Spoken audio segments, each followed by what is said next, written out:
Increasing decreasing এর এটা একটা অঙ্ক এসছে এইচএস 2025-26 এর সেমিস্টার 3 তে। দেখো কি বলেছে এখানে, একটা ইন্টারভাল দেওয়া আছে এক্স এর 0,1, তার জন্য নিচের কোন স্টেটমেন্টটা ট্রু হবে। তো আমরা জানি ইনক্রিজিং ডিক্রিজিং ফাংশনের অঙ্কগুলো সলভ করতে গেলে আমাদের একটা ফাংশন এখানে কনস্ট্রাক্ট করে নিতে হয়। So let f of x equals to e to the power x minus 1 plus x.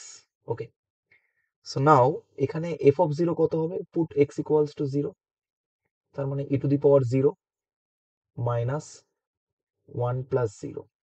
So e to the power 0 become 1, 1 minus 1, this answer will be 0. So আমরা যদি ফাংশনটা ডেরিভেটিভ করি তাহলে কি পাবো, e to the power x minus 0 plus 1, একবারে লিখে দিচ্ছি minus 1। তো এবার for all x greater than 0, সমস্ত x greater than 0 এর জন্য এই এক্সপ্রেশনটা দেখো greater than 0 হচ্ছে। x যদি 0,1 ইন্টারভালে থাকে, যে কোনো মান তুমি এখানে ইন্টারভাল থেকে পুট করে বসাও না কেন, তার ডেরিভেটিভের মানটা সেই পয়েন্টে অবশ্যই 0 থেকে বড় হবে। তো যদি বড় হয় তাহলে আমি এখান থেকে কি বলতে পারি যে e to the power x that will be also greater than 1, right? So for all x greater than 0, আমি এখান থেকে কি বলতে পারি যে for all x greater than 0, f of x which will be greater by f of 0 and the value of f of 0 is 0. So f of x এর value এখানে আমরা পুট করলে কি পাবো, e to the power x minus 1 plus x is greater by 0. That implies e to the power x greater by 1 plus x, but ইকুয়েশনে কি দিয়েছে, e to the power x 1 plus x এর থেকে ছোট, but condition অনুযায়ী এটা কি হওয়া উচিত, বড় হওয়া উচিত, তার মানে স্টেটমেন্ট ওয়ানটা ফলস। তাহলে আমরা এবার বি নাম্বারটা চেক করি, একদম সেম প্রসেসে যদি আমি বি নাম্বারটা চেক করি, তাহলে এটাকে জি অফ এক্স ধরে নাও, g of x equals to log of, g of x equals to উল্টো ধরে ফেলেছি, এক্স মাইনাস, যে পার্টটা বড় থাকে সেই পার্টটাকে আগে লিখবে, so x minus log of 1 plus x.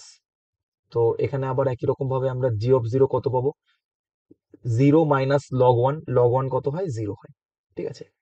তো জি ড্যাশ এক্স যদি আমরা এখান থেকে বের করি তবে কি পাবো, 1 minus 1 by 1 plus x. Calculate করলে আমরা পাবো 1 plus x minus 1 by 1 plus x, x by 1 plus x. তো যদি আমরা এখানে এক্স এর কোনো মান যেটা কিনা 0 থেকে বড় এবং 1 এর থেকে ছোট মান বসাই, ভালো করে লক্ষ্য করো, 0 বসালেও, 0 তো বসানো যাবে না, এটা ওপেন ব্র্যাকেট আছে, যদি 0 থেকে কোনো বড় মান আমরা এখানে বসাই, এই ভ্যালুটা অলওয়েজ গ্রেটার দ্যান 0 হবে।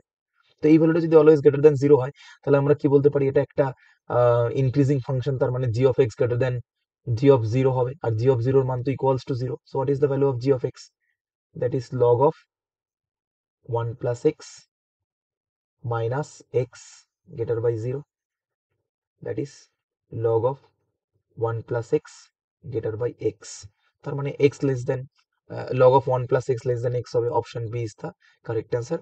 বাকি দুটো চেক করার দরকার নেই, তাও আমি বলে দিচ্ছি কনসেপ্টের জন্য যে always x greater than sine x হয়, x এর যে কোনো মানের জন্য x greater than sine x হয়, এখানে উল্টো অর্ডার দেওয়া আছে, ঠিক আছে।